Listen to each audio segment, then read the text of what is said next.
पढ़ेंगे सामाजिक परिवेश के बारे में। किसके बारे में? सामाजिक परिवेश। सामाजिक परिवेश के बारे में। सामाजिक परिवेश क्या होता है जानते हो आप?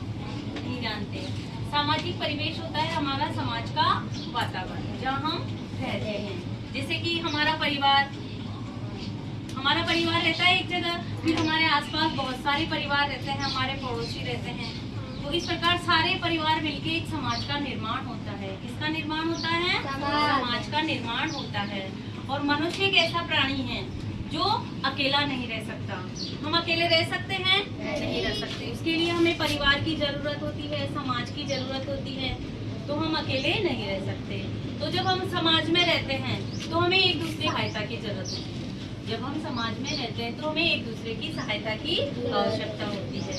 और हम एक दूसरे की सहायता करते हैं तभी हमारे समाज का विकास होता है।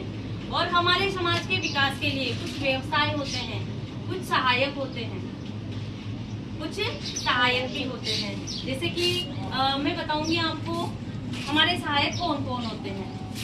कौन कौन होते हैं हमारे सहायक? सहायक किसे कहते हैं? सबसे पहले तो ये बताओ, जो हमारी सहायता करते हैं। सहायक किसे कहते हैं? जो हमारी सहायता करते हैं। अब हमारी सहायता कौन कौन करते हैं? जैसे कि सबसे पहले पढ़ेंगे हम, ये देखो ये बुक मैं आपको बताती हूँ। हमारे सहायक ये आपको ये दिख रहे हैं कौन है? इनके हाथ में बुक है। कौन है? बुक है। जब हम आपको पढ़ाते हैं, बुक से पढ़ाते हैं तो ये कौन है? बुक हाथ में लिए हुए टीचर, अध्यापक। कौन है? अध्यापक। अध्यापक का क्या काम होता है? पढ़ाने का। बच्चों को पढ़ाते हैं अध्यापक और अच्छी अच्छी बातें सिखाते हैं। तो हमारे सहायक हुए। फिर दूसरे नंबर पे देखो ये कौन है? पोस्टमैन। कौन है? पोस्टमैन। पोस्टमैन का क्या काम होता है? हमारे संदेश होते हैं, हमारे चिट्ठी होती है, पत्र होते हैं, उनको एक दूसरे तक पहुंचाते हैं। कहीं दूसरी जगह से हमारी चिट्ठी आती है, लेटर आता है तो उसको संदेश आता है तो उसको हम तक पहुंचाते हैं। हमारे लेटर संदेश वगैरह दूसरों तक पहुंचाते हैं। तो हमारा सहायक हुआ कौन? पोस्टमैन। दूसरा देखो ये कौन है? किसान। किसान कौन है? ये किसान का क्या काम होता है?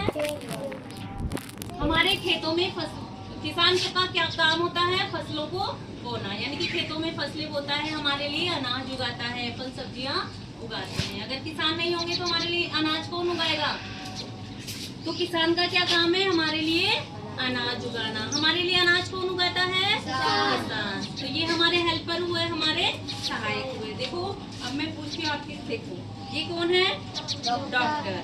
यानी कि हम बीमार हो जाते हैं, कभी हम बीमार हो जाते हैं तो कहाँ जाते हैं? डॉक्टर के पास जाते हैं, अस्पताल जाते हैं। और अस्पताल में जो डॉक्टर होते हैं वो हमारा इलाज करते हैं। तो ये हमारे सहायक हुए। कौन? डॉक्टर। अब देखो आगे देखते हैं, ये देखो ये कौन है? पुलिसमैन। कौन है? पुलिसमैन। तो जब हमारे कहीं लड़ाई हो जाती है, कोई चोरी हो जाती है, डकैती हो जाती है, अपराध कोई भी अपराध होता है तो इससे हम सुरक्षा के लिए हम कहाँ जाते हैं? Police station. पुलिस के पास, यानी पुलिस स्टेशन जाते हैं और पुलिस हमारी चोरों से और अपराधियों से हमारी रक्षा करता है। ठीक है। अब देखो ये कौन है? ये कौन है? दर्जी। हमें कपड़े वगैरह की जरूरत होती है, कपड़े वगैरह पहनते हैं, हम कपड़े पहनते हैं तो कपड़े सिलवाने के लिए हम किसके पास जाते हैं? दर्जी के पास। तो दर्जी भी हमारा क्या हुआ? सहायक। हमारे सामाजिक वातावरण में ये सब सहायता करने वाले लोग होते हैं। ये देखो ये कौन है? नाई। कौन है? नाई के पास हम क्यों जाते हैं? Very good. नाई के पास हम बाल कटवाने जाते हैं। तो ये भी हमारा सहायक है। कोई भी और चीजों की जरूरत होती है, जैसे कि हमें लकड़ी की चीजें बनवानी होती है तो हम किसके पास जाते हैं? कारपेंटर के पास। किसके पास जाते हैं? कारपेंटर के पास। हमें कोई जैसे कि लोहे की चीजें बनवानी होती हैं, लोहे के दरवाजे, खिड़कियां वगैरह, लोहे की चीजें कोई सी भी बनवानी होती है तो हम कहाँ जाते हैं? लोहार के पास। तो इस प्रकार ये सारे हमारे क्या हैं? सहायक है। और जब हम जिस सामाजिक वातावरण में रहते हैं तो ये सारे सहायक हमारे काम आते हैं। तो आपको समझ में आया? कुछ क्वेश्चन पूछूं मैं आपसे? पूछूं? आप आंसर दोगे? ठीक है। हम बीमार होते हैं तो कहाँ जाते हैं? Very good. डॉक्टर हमारा इलाज करता है। चोरों और अपराधियों से हमारी रक्षा कौन करता है? Very good. कौन करता है? हमारे लिए खेतों में अनाज कौन उगाता है? करवाने कहाँ जाते हैं? Very good. यानी कि आपको समझ में आया मैंने समझाया जो? समझ में आया? ठीक है, आज का क्रिया क्षेत्र हमारा यही पूरा होता है। और इसके लिए आप क्या करोगे?